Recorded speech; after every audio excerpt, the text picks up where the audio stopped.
92-95 سال کی عمر ہے اور آگے معصوم پھول ہے. بچہ تب پرایا بھی ہوئے تو پیارا لگ سکتا. اپنا جگر. انی ارا فی المنام انی اذبحک فانظر ماذا ترى. بیٹا تیرے ذبح کا حکم آ چکا ہے, کیا کہتے ہیں؟ تو آگے بیٹا کہتا تسی خواب ویکھیا میرا کی قصور کہ میں نے خواب دیکھا تجھے ذبح کرتا ہوں. تو آگے اسماعیل کہتے ابا میرا کیا قصور ہے, خواب تو آپ نے دیکھا ہے, میں تو آپ کی اکیلی اولاد ہوں, مجھے کیوں ذبح کرتے؟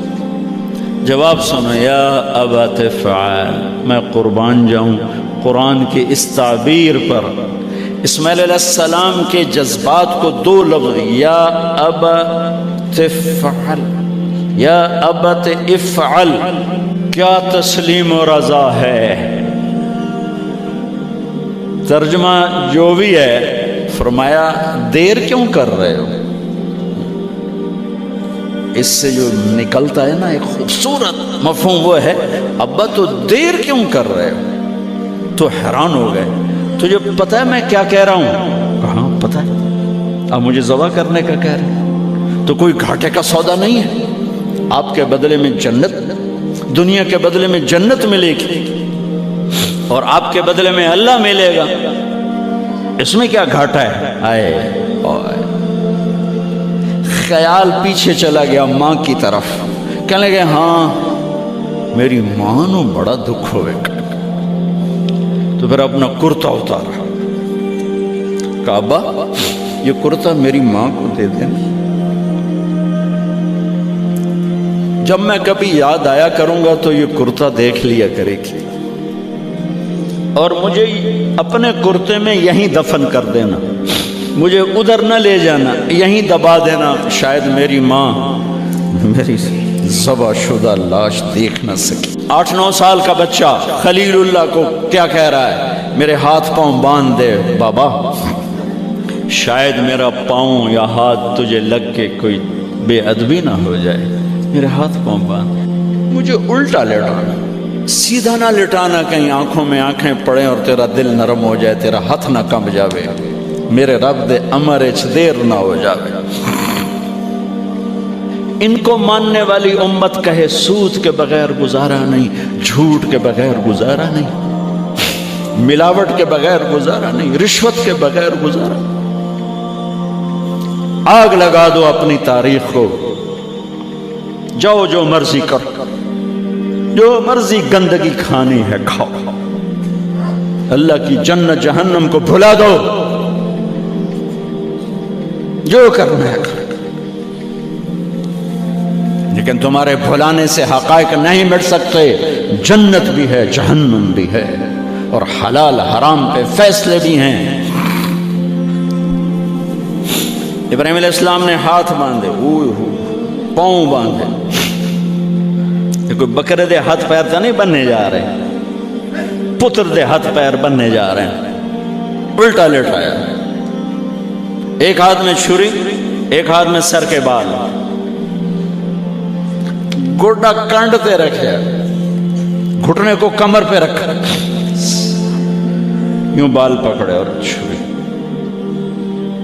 اور ایسے یوں آسمان کو دیکھا.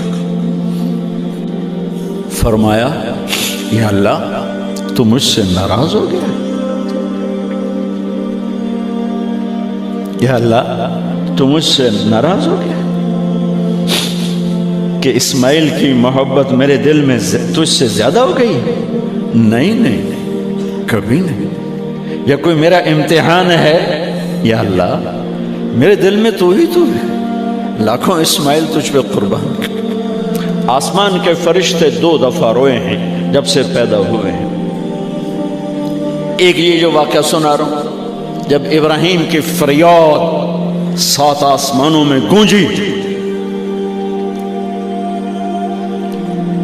تو نہ رونے والے فرشتوں کے بھی چیخیں. اور ایک طائف کی وادی میں جب میرے نبی کو پتھر پڑے اور آپ بے ہوش ہو کے گرے تو آسمان کے فرشتوں کی چیخیں نکل گئی. اب چھری جو چلائی میرے رب کا امر آ گیا، نہیں کاٹو گی، نہیں کاٹو گی۔ یہ نہیں کہ یہاں کوئی لوہے کا ٹکڑا آ گیا یا چھری موم بن گئی یا اے ٹوٹا لوہا بنیا، چھری تیز تھی، گوشت نرم تھا۔ عرش والے نے کہا نہیں، چھری کیسے کٹے گا؟ آگ نہ جلائے، اب کیسے جلائے گا؟ مچھلی کے پیٹ میں جا کے موت مت آئے، اب کیسے موت آئے گی؟ دوسری دفعہ، تیسری دفعہ نہیں چلی، اٹھے جا کے پتھر پہ تیز۔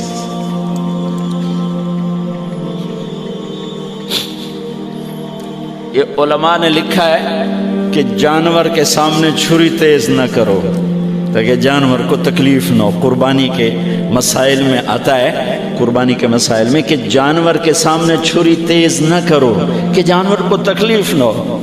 پتر دے سامنے چھری تیز ہو رہی، میں چلدی کیوں نہیں؟ جب چوتھی دفعہ پکڑی ہے تو اللہ نے کہا جبریل جلدی کر، میرے خلیل نو جلا لایا ہے۔ امتحان پاس ہو گیا۔ وَنَادَيْنَاهُ أَنْ يَا إِبْرَاهِيمُ قَدْ صَدَّقْتَ الرُّؤْيَا إِنَّا كَذَلِكَ نَجْزِي الْمُحْسِنِينَ وَفَدَيْنَاهُ بِذِبْحٍ عَظِيمٍ۔ پٹی باندھی تھی آنکھوں پر، چھری جو چلائی چل گئی، آنکھوں سے پٹی اتاری تو سامنے چھترا اور آگے اسماعیل اور ساتھ جبرائیل، دونوں مسکرا رہے اور چھترا سامنے پڑا۔ میرے نبی ساری زندگی دو چھترے ذبح فرماتے تھے قربانی میں، ایک امت کی طرف سے، ایک اپنی طرف سے۔ حج کے موقع پہ 63 اونٹوں کی قربانی دی۔ جس امت کے پاس یہ تاریخ ہو، ان کے پاس کہاں سے گنجائش لاؤں جھوٹ کی، فساد کی، منافقت کی، زناکاری کی، بدکاری کی، جوے کی۔ چھری چلی اسماعیل پر، اللہ نے نکال لیا۔